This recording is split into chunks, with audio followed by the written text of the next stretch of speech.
Greetings, fellow Christians and scientists. My name is Carlos Alvarez, a current SCST student majoring in biology with a Catholic Christian upbringing. In the words of Pierre Diamandis, super ambitious goals tend to be unifying and energizing to people, but only if they believe there's a chance of success. For scientists, reason and evidence are required to validate any extraordinary claim. It is the basis of our beliefs. Christianity, on the other hand, requires faith, a commitment and a strong will to believe even when no proof can be openly demonstrated. These are two very powerful perspectives that need not necessarily be mutually exclusive. Reason requires the nutriment and impulse furnished by faith. Faith requires the discrete elaboration of reason. Together, in a unity of logic and spirituality, two halves of a whole create something truly divine. In the words of William of Conches, it is through knowledge of the creation that we arrive at knowledge of the Creator. Genetics provides an ambitious goal, the manipulation of our genome in order to understand ourselves in a more profound way and to improve in our quality of life. This is a common ground for both Christians and for scientists, even though we go about it in different ways. I come to you today with a simple idea leading to a daunting task, but a necessary step to transform both body and mind for the betterment of both. I propose that a coalition be made between the Christian faith and scientific minds of geneticists in order to support and foster the development of gene therapy. Ever since its discovery, DNA and genetics have been a revolutionary field in science, as well as a controversial issue with the religious community. The potential ability to change what is preordained by nature was an alarming thought to both science and religion alike. The possible implications, both beneficial and detrimental, are not fully understood or contemplated to their entirety. Gene therapy provides an opportunity to treat a great spectrum of genetic diseases by either replacing or deleting faulty gene segments to insert functional ones in their place.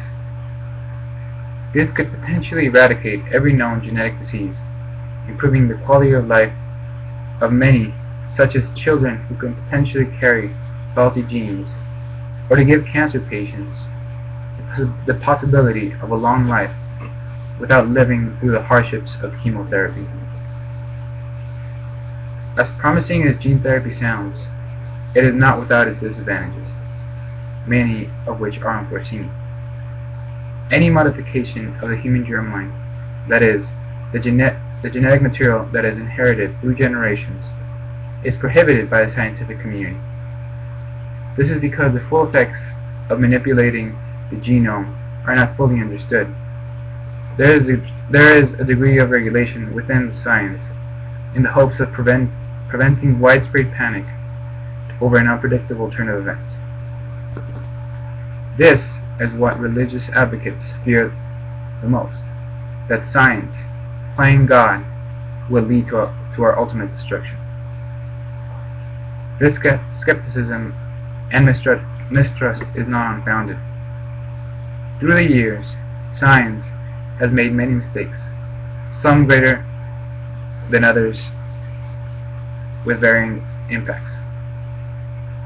Great genocide and unethical treatment has been done in the name of science or the betterment of the human race. Such examples are the Tuskegee syphilis experiments conducted on the African American community between 1932 and 1972 were done under the guise of free healthcare for the subjects. Another example was the abuse of enslaved African American women through the 1840s by Marion Sims, performing unethical surgical experiments in order to gain insight into women's physiology. Also, the great genocides performed by the Nazis during World War II, all in the name of eugenics. They claimed that this was to purify the human race. Both through different time periods represent the danger and the power of science on human life. Yet, if we are to rely only in faith, without the possibility of expanding our horizons, then progress is stunted. In the book of Psalms, paragraph 111, verse 2, "Great are the works of the Lord, studied by all who delight in them." Would unlocking the secret of our genetic code provide insight into the miracle of creation, into the beauty and complexity of proteins interacting with the genetic blueprint that defines who we are. By pooling the combined influence and fellowship of the Christian faith and the resources and technological advancements of genetics, a wave of revolutionary therapeutical techniques and development could propel humans into a new era where enlightenment and logic are intertwined, unified, and supporting each other. Thank you.